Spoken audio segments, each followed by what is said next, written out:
So before I go on and I talk about what I'm about to talk about, I wanted to share a small story.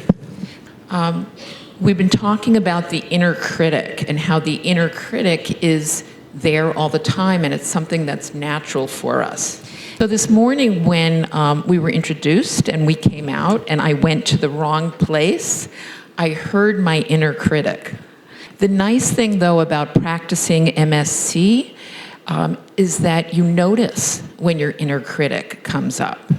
So I heard my inner critic, and I was able to give myself a moment of kindness in that moment, and I didn't dwell on what I had done wrong.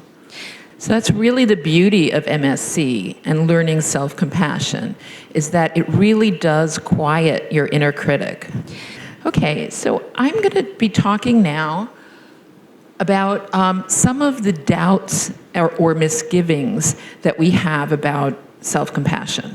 And we have these doubts because we're not raised to be kind to ourselves. We're raised to be kind to others, but we're not used to being kind to ourselves. So we have a lot of questions or doubts or misconceptions about self-compassion. And so one of the main doubts that we have is this idea that we're not going to be motivated to be successful. And that if we're self-compassionate, we're going to end up like a blob on the couch eating chocolate all day long. So in the bubble, it says, for those who don't read English, deadlines.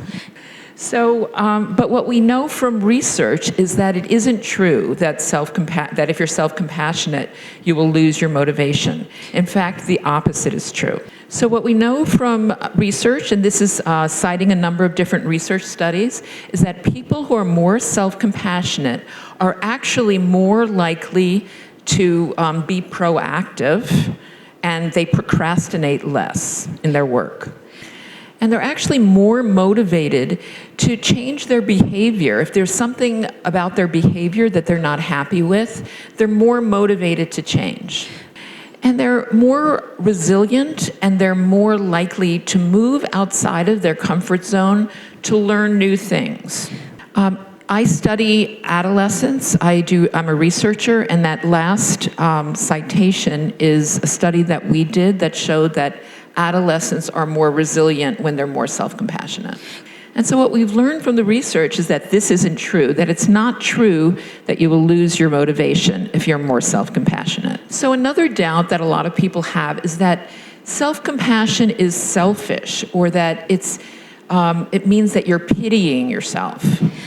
Yet we know from the research that also that this isn't true, that people who are more self-compassionate are actually their partners rate them as being very supportive and very caring, and that they have greater empathic concern and greater concern and compassion for others.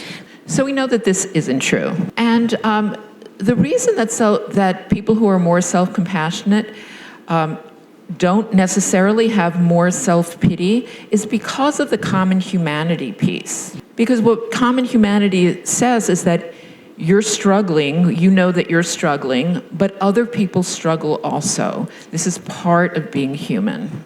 So also another doubt is that people feel like that they're indulging themselves if they're being self-compassionate.